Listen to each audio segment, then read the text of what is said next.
중국 전체적인 시장이 저렇게 빠지지만 이 회사는 그 사이에서도 중국 시장 내에서 점유율을 계속 올리고 있습니다.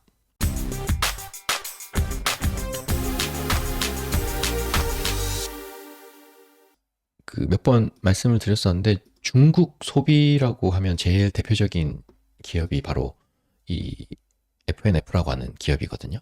그래서 저희가 지난번에 그 기업을 어떤 회사인지가 궁금하면 전자공시에서 반기보고서나 사업보고서의 사업의 내용 부분을 찾아보고 그 다음에 홈페이지 가서 그림이나 영상으로 확인하고 이런 것들이 도움이 많이 된다고 말씀드렸는데요. 오늘도 한번 그거를 한번 해보려고요.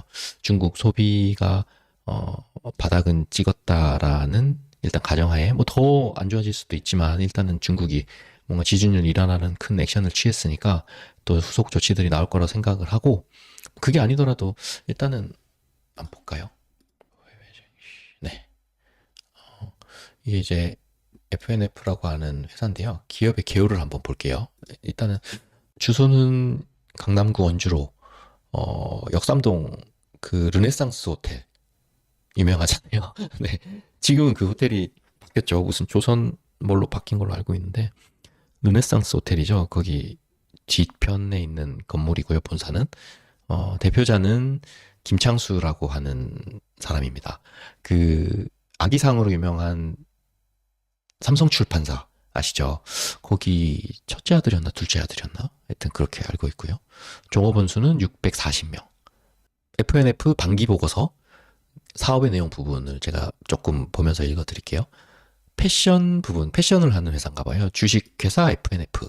브랜드가 디스커버리, MLB, MLB 키즈, 스트레치 엔젤스, 수프라를 제조 및 판매. 예. 제조도 하고 판매도 하고. 그리고 FNF 차이나, FNF 홍콩, FNF 호치민, 세르지오, 타치니라고 이거는 이제 테니스 브랜드거든요. 네, 세르지오 타키니, 세르지오 타키니 유럽 뭐 이렇게 있고요. 빅토리 콘텐츠라고 방송 콘텐츠 제작하는 거고 얼마 전에 SBS에서 했던 아이돌 뭐 하는 프로그램 그거를 여기 FNF하고 빅토리 콘텐츠가 했었습니다. 근데 그 시청률이 폭망했죠. 1%인가 2% 나왔는데 동남아 친구들이 많이 뽑혔어요. 그래서 이게 사실 FNF가 투자를 해서 시작된 아이돌 프로그램이고 한국보다는 중국, 동남아, 일본 아이돌을 뽑는 거를 목적으로 했던 거고 실제로 그렇게 멤버가 뽑혔고요. 그렇게 돼버리면 이제 FNF 호치민, 뭐 FNF 홍콩 뭐 이런 데서 이제 조금 연결해서 비즈니스를 할 수 있지 않을까. 영업 개황은 뭐 쭉 그냥 넘기고요. 한번 읽어볼까요? 네. FNF는 주요 백화점 및 면세점을 상대로 응집력 있는 영업력을 갖추고 있어. 이건 그냥 일반적인 이야기고 대리점은 대부분 위탁 형태로 운영을 하며 대리점의 재고 부담을 줄여주는 대신 자사가 주도적으로 상품 로테이션을 실시하여 판매율을 높임으로써 보다 효율적인 매출 확보를 도모하고 있습니다. 사실 이거는 그냥 적어둔 건 아니에요. 사실 회사를 계속 공부하다 보면 이런 의류 회사들은 재고 관리가 사실은 제일 중요한데요.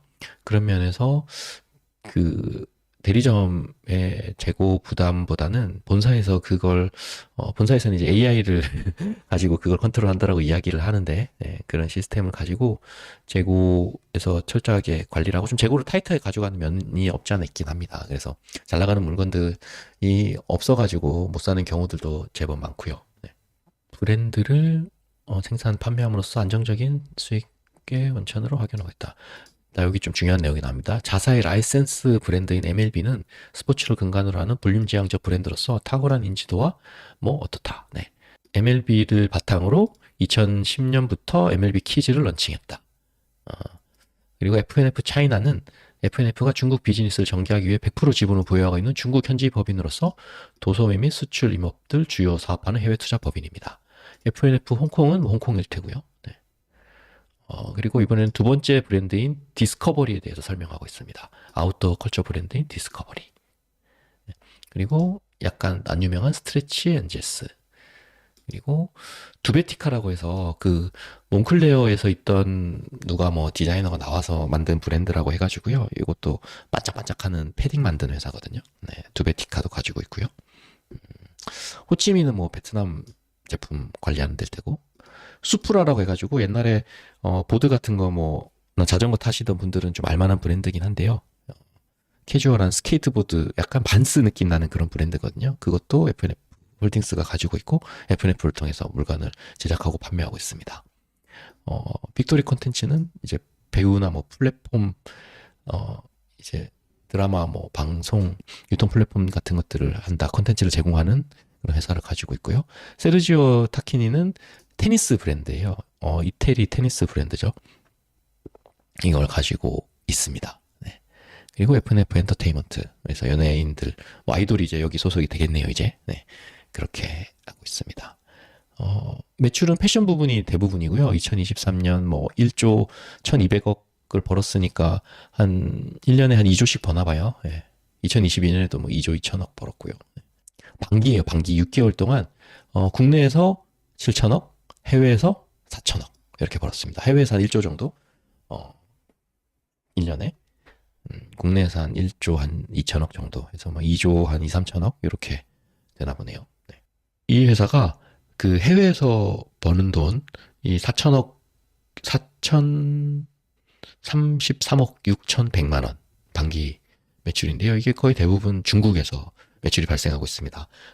위에 그 만바님이 말씀해 주셨다시피 MLB가 중국에서 인기가 엄청 많거든요. 그리고 지금 매장이 한 1,000개가 넘어가고 있는 상황이고, 한국에서 매출 1조 하는데 중국 진출한 지 이제 3, 4년 됐는데 이제 중국에서 매출을 1조 하고 있거든요.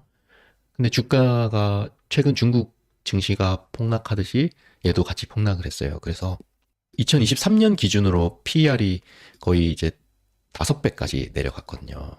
PER 5배까지 내려갔습니다. 뭐 다른 지표들을 봐야 되기는 하겠지만 보통 이 회사 예전에 막 목표가 이야기할 때는 뭐 15배, 20배 이렇게까지도 이야기했던 회사인데 중국 성장과 맞물려서 근데 중국이 꺾이고 얘네들도 중국 성장률 꺾이면서 매출도 뭐 예전같이 그렇게 막 다이나믹하게 성장하지 못하고 있다 보니까 지금 PER이 5배까지 내려왔거든요. 그런 상태입니다. MLB가 이제 미국 메이저리그 그 마크잖아요. 메이저리그 베이스볼. 근데 얘네들의 특징이 뭐냐면 디스커버리도 방송국이잖아요. 얘네 특징이 뭐냐면 따로 이제 공장을 가지고 있지 않고 디스커버리나 그 MLB라고 하는 로고 라이센스를 가져와가지고 본인들이 옷은 외주 주문하고 거기에다가 로고만 붙여가지고 판매하는 형태로 사업을 하고 있거든요. 지난번에도 제가 한번 말씀드렸다시피 그 곰표 맥주라고 하는 맥주가 사실은 그 밀가루나 이런 성분이 하나도 안 들어가 있는데 우리가 그 곰표라고 하는 디자인에 눈이 익숙해졌다 보니까 그냥 그거를 상관이 없어 보이는 맥주에다 갖다 붙여도 사람들이 그 맥주를 선택하게 하는 인지도를 이제 보여주는 약간 그런 용도로 쓰이거든요. 어떻게 보면 우리나라에서 그런 비즈니스를 거의 처음으로 이렇게 성공적으로 한 회사라고 보시면 됩니다. 그래서 지금은 뭐 주가 빠져서 욕을 많이 먹고 있긴 하지만 대한민국에서 주식시장에서 되게 인정받고 약간 신적인 존재로 그리고 그 김창수 회장의 얼굴을 가지고 사업을 잘하는 사람의 관상이라고 해서 그 짤이 엄청 많이 돌아다니거든요. 그만큼 비즈니스 쪽으로는 뭐 네, 엄청 실력이 있는 사람이고 지금은 이제 주가가 빠져서 워낙 이제 욕을 많이 먹고 있긴 한데 중국 전체적인 시장이 저렇게 빠지지만 이 회사는 그 사이에서도 중국 시장 내에서 점유율을 계속 올리고 있습니다. 코닥 같은 거죠. 코닥이 다 이런 회사 보고 따라하는 거예요. 내셔널 지오그래픽도 마찬가지고요. 예. 근데 이게 사실 우리가 막 여기다가 MBC, KBS 붙이고 다니는 거거든요. 근데 아니 EBS가 느낌이 맞겠냐 디스커버리면 EBS 같은 거 딱 요새 달고 다니는 건데 내가 뭔가 막 로고나 디자인을 이쁘게 만들어 가지고 브랜드를 런칭하는 것보다 코닥이나 뭐 내셔널 지오그래픽 같이 사람들이 한 번은 봤을 법한 로고와 그런 디자인을 가지고 와가지고 옷에 붙이는 게 오히려 더 효과가 높다라고 요즘에는 그런 비즈니스들이 더 각광을 받고 있습니다. 그러면서 그냥 거기에다가 로얄티만 일정 매출의 일정 부분의 로얄티만 제공을 하면 되고 그 장사가 잘 되면 그 라이센스를 장기적으로 끌고 갈 수 있는 계약만 얻어내면 되는 거니까 사실은 그렇게 하면서 공장 없이 그냥 디자인 쪽으로만 뭔가 올인해서 사업을 해나가는 것도 그래서 이 회사 같은 경우는 의류 회사인데 영업이익률이 30%까지 나오거든요. 아마 전 세계에서 제가 알기로는 루비통이 영업이익률이 한 25%? 20에서 25% 나오는 걸로 알고 있거든요. 근데 옷 만드는 회사인데 루이비통보다 마진이 좋은 전 세계에서 되게 독보적인 의류 회사 중에 하나입니다. 근데 이게 중국하고 엮여 있다 보니까 중국이 좋을 때는 주가가 엄청나게 쌌는데 지금은 중국이 꺾이다 보니까 PER 5배까지 내려왔다. PER 5배는 보통 우리 의류 브랜드로 놓고 봤을 때는 국내에서 장사하는 의류 브랜드의 평균 저점 정도에 해당하거든요. 뭐 한섬이라든지 어, 뭐 SJ라든지 또 뭐가 있을까요? 그런 국내 의류 브랜드들 있잖아요. 지금 이제 그런 회사들도 이제 외국으로 나가긴 하는데 매출이 딱 정해져 있는 그런 국내 의류 회사들의 PER이 업황이 안 좋으면 5배, 좋으면 10배 여기서 왔다 갔다 하거든요. 근데 거기서 이제 해외로 진출을 하면서 매출의 천정이 열려버리면 한 PER 15배에서 막 20배까지도 받기는 하는데 지금 이 회사는 중국 업황이 안 좋다는 이유로 국내에서 장사하는 회사만큼도 인정을 못 받고 있는 그런 상황입니다. 네. 사실은 이 회사가 한 2년 전에 20만 원 정도까지 주가가 올랐었거든요. 그래서 저는 그렇게 생각해요, 주식이란 게. 실제로 이익이, 근데 2년 전보다 지금이 이익은 훨씬 더 많이 납니다. 근데 주가는 7만 원이고 PER은 5배밖에 못 받죠. 근데 2년 전에는 PER 뭐 15배에서 한 17배까지 줬었거든요. 그러니까 그게 주가가 20만 원까지 갔을 테고요. 근데 이익은 지금이 더 많이 납니다. 근데 주가는 더 싸요. 주식이란 게 일단은 미래에 뭔가 성장과 이익이 보이면 그 이익이 도달하기 전에 먼저 주가를 날려버리는 거죠. 멀티플이 확장된다. 우리가 PER이라고 하는 것에서 실제로 우리는 P를 알아야 되는 거니까 P는 E 곱하기 배수거든요. 그러니까 E가 사실은 늘어야지 배수도 늘어가는 게 맞는데 E가 늘 거라는 예측 하나만 가지고 배수를 그냥 멀티플을 확 올려버리는 거죠.